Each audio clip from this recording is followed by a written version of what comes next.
Hello, welcome to netcostzero.com. This is our second vlog. So last week was vlog number 1, and by definition, this would be number 2. Netcostzero.com is a blog where I am documenting how I am making my domain names pay for themselves.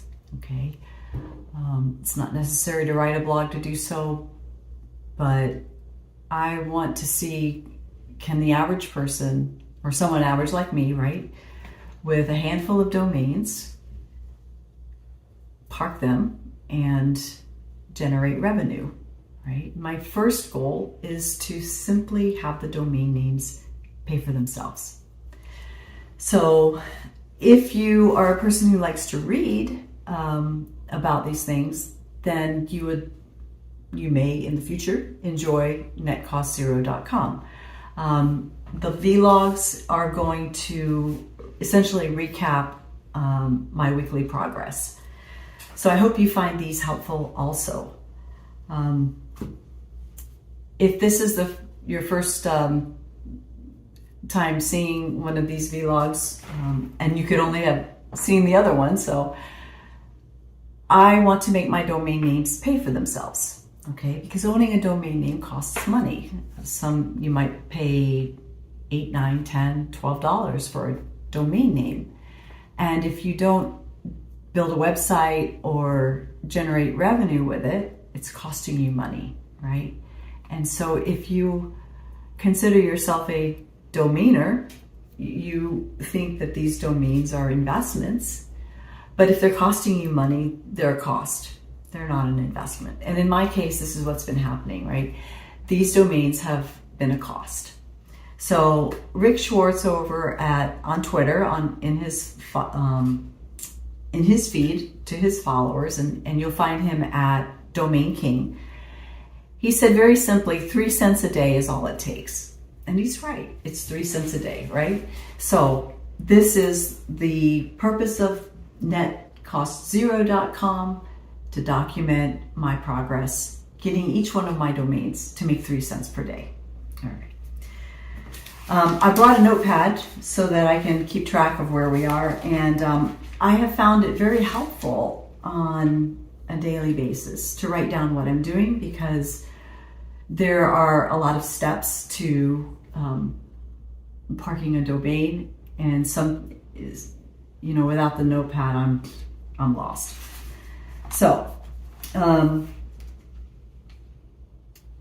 I wanted to talk a little bit about parking. So with parking a domain, I'm not doing SEO, right? There's no search engine optimization. In fact, one of the things that I'm doing actually will produce the domain name will take a hit as far as SEO goes.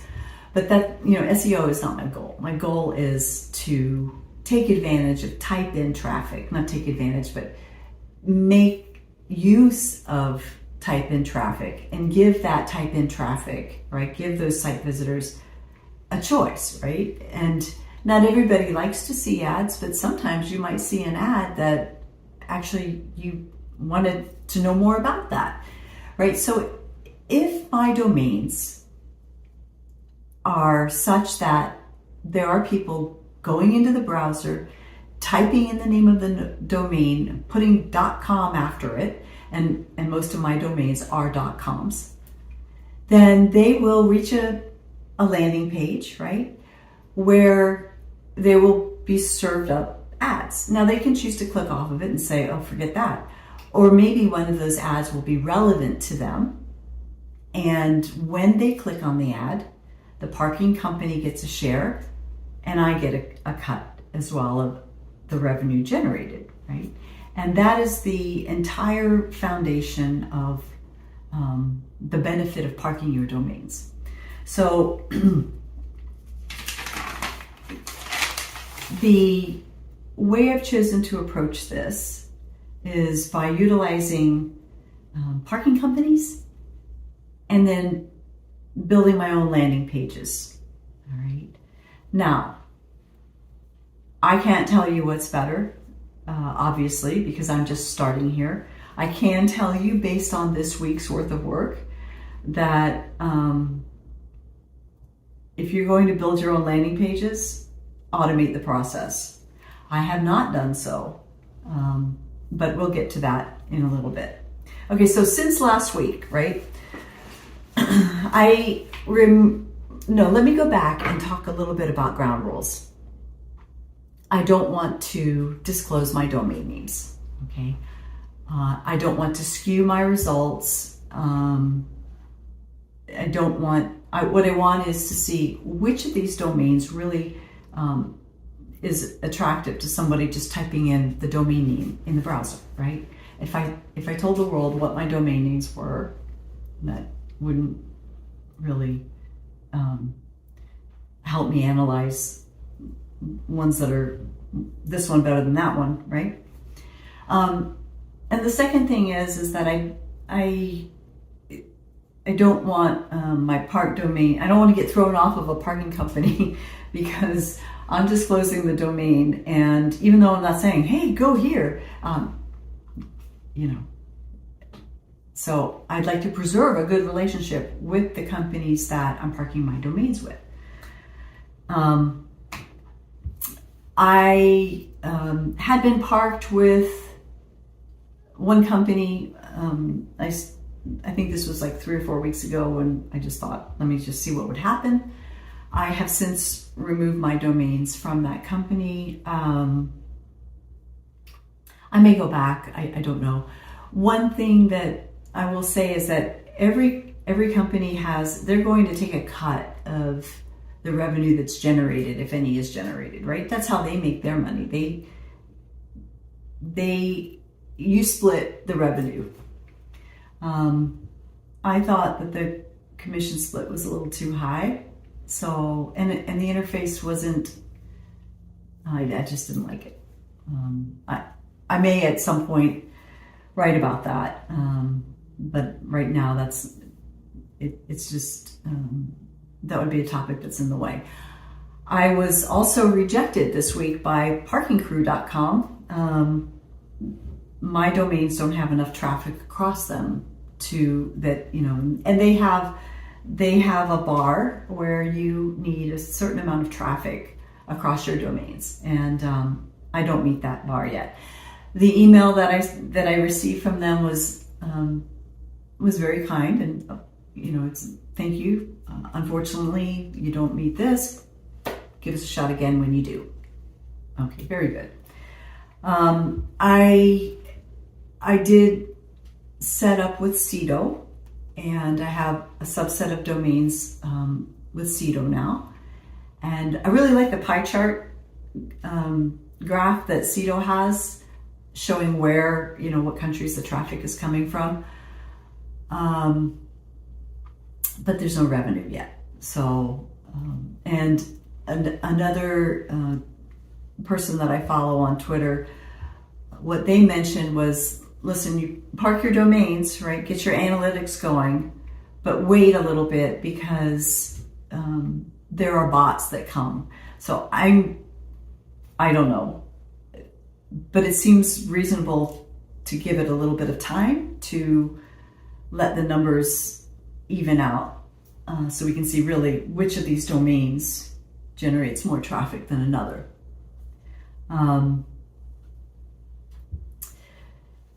Bodie's, let's talk about Bodie's. I was accepted by Bodie's, and I love their interface. To me, it makes a lot of sense. It's very easy to add a domain using Bodie's parking service, and it's very easy to add keywords that I think a site visitor might be interested in, and I very much like using that interface. So, and I'm able to add my Google Analytics tag to Bodie's, which was important to me because now I have Bodie's reports, and I also have my analytics, right? My Google Analytics reporting. I will say that right now, Bodhi's is using the Universal Analytics tag, and next year in July, Google is going to stop reporting the Universal Analytics, and everybody's moving to the GA4 tag. But Bodhi's doesn't support that yet. They are working on that. There is a 24 to 48 hour wait period before the domain or the keywords are accepted. But when they are, you will get an email saying your keywords have been accepted. And so that's good to know as well. It's a little bit of fire and forget because of that email. I'm actually relying on that to sort of tickle me. But I did write down on my notepad every time I uploaded a domain so that I could go back and check it off after it had been accepted. What I will say about Bodhi's also is that I found them responsive. I wasn't really sure if Bodhi's was, I hate to say it like this, still in business, because I checked their Twitter account and it had been some time before they had made a tweet, and I thought, oh, are they there? But there's many platforms that a company can be part of, and I just sent an email off, hey, you guys still there? And they said, yeah, we're still here. So, and that came within 24 hours. So that was really good. And then I did ask for some support through their chat interface. And again, very responsive. I didn't have to wait long. So that's really nice to know. So I feel that if I have an issue in the future, it's not going to be a problem. I'll be able to at least get an answer, right? Let's talk about revenue. So on Sedo and Bodhi's, still no revenue. I don't know what I was expecting. Maybe I thought, well, boom, it would just happen, but no, it's not. And so